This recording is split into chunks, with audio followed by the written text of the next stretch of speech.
आज हम प्रतिशत का टाइप फर्स्ट पढ़ेंगे। टाइप फर्स्ट है संख्याओं पर आधारित। इसका पहला क्वेश्चन, किसी संख्या को पहले 20% बढ़ाया जाता है वह पुनः 10% बढ़ाया जाता है, तो बताओ नई संख्या मूल संख्या से कितने प्रतिशत अधिक है। माना कोई संख्या है 100 है, तो इसे पहले 20% बढ़ाएंगे, तो 20% बढ़ाने पर यह संख्या हो जाएगी 120/100। फिर से इसे 10% बढ़ाया जाता है, तो ये होगी 110/100। 100 से 100 गया, 0 से 0, इस 0 से ये 0, तो ये होगा 11 गुणा 12 बराबर 132।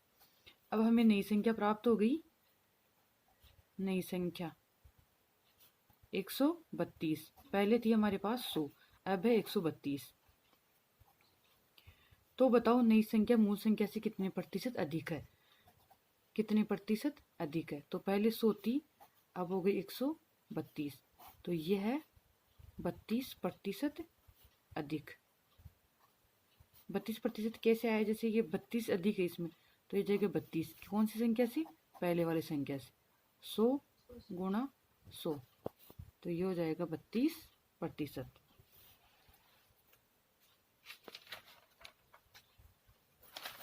दूसरा क्वेश्चन, इसका दूसरा क्वेश्चन है, किसी संख्या को पहले 20% बढ़ाया गया वह पुनः 25% बढ़ाया गया, तो बताओ बढ़ी हुई संख्या को कितने प्रतिशत कम कर दे कि पुनः वही संख्या प्राप्त हो जाए। माना संख्या है 100, इसे पहले बढ़ाएंगे 20%, तो ये हो जाएगा 120/100। फिर इसे बढ़ाएंगे वापस से 25%, तो ये होगा 125/100। तो 100 से 100 गया, 0 से 0, ये हो जाएगा 5 दूनी 10, ये हो जाएगा 5 दूनी 10, 5 25। तो ये प्राप्त हो जाएगा हमें टोटल मिला के, ये 2 से जाएगा 6 बार, तो 6 पंजो 30, 12 13 14 15, ये हो जाएगा 150। अब इसमें आगे पूछा क्या है, तो बताओ बढ़ी हुई संख्या कितने % कम कर दे।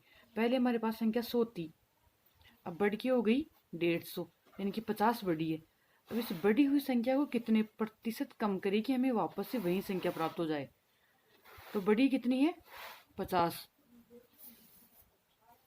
तो 50 हमें बढ़ी है, और ये 150 इंटू 100, 0 से 0, 5 थी 15, तो ये हमें प्राप्त होगा 100/3 बराबर 33 सही 1/3%। जब हम 33 से 1/3% को कम करेंगे तो हमें पहले वाली संख्या प्राप्त हो जाएगी।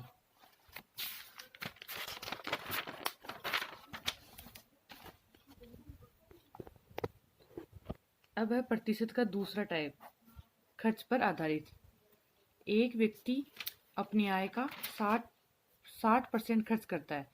यदि उसकी आय 15% बढ़ जाए तथा उसका खर्च 5% बढ़ जाए, तो उसकी बचत पर क्या प्रभाव पड़ेगा। माना किसी व्यक्ति की आय है 100, 60%, 100 में से वो खर्च करता है 60%, यानी कि 100 का 60% निकालेंगे तो हमें होगा प्राप्त 60, तो उसके पास बचत होगी 40 की। 100 में 60 जाएगा तो बचेंगे कितने, 40। यदि उसकी आय 15% बढ़ जाए, जो ये आय है 15% बढ़ेगी, तो ये हो जाएगी 115। उसका खर्च 5% बढ़ जाए, खर्च पहले था 60, अब ये बढ़ रहा है 5%, तो 60 गुणा 5/100, तो ये हो जाएगा 3, तो यानी कि 3 बढ़ जाएगा, तो 60 में 3 जोड़ेगी तो ये हो जाएगा 63। जब इसकी आय 115 है, खर्च इसका 63 है, तो इसके पास बचत होगी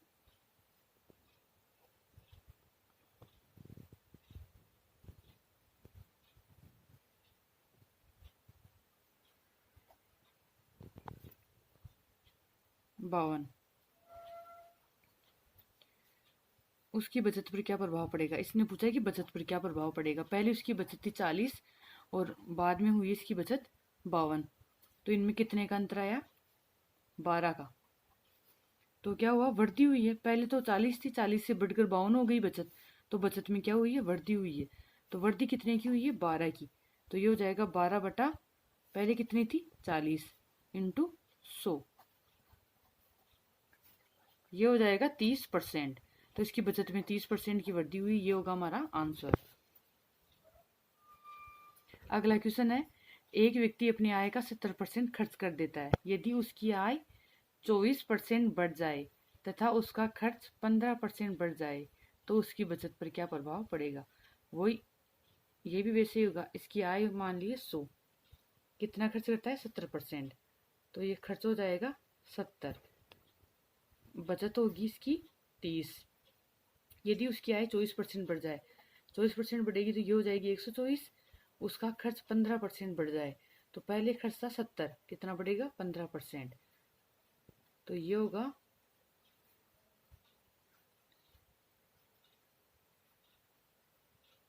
10.5 बढ़ जाएगा। तो इसमें जोड़ेंगे 70 में 10.5 जोड़ देंगे तो ये हो जाएगा 80.5।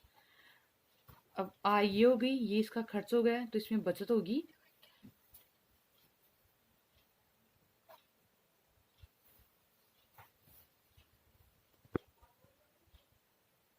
40.5, ये हो गई इसकी बचत। अब इसमें पूछा क्या है, उसकी बचत पर क्या प्रभाव पड़ेगा।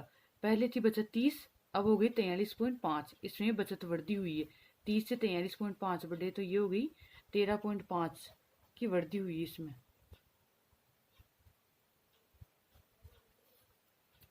तो वृद्धि प्रतिशत निकालेंगे, 13.5 पहले कितनी थी 30 इंटू 100, ये पॉइंट उठा लेंगे तो हम नीचे जीरो लगाएंगे, 2 जीरो से 2 जीरो गया, 3 से 3 चौक 12, 3 पंजे 15, यानी कि 45% आंसर आ जाएगा इसका। ठीक है बच्चों,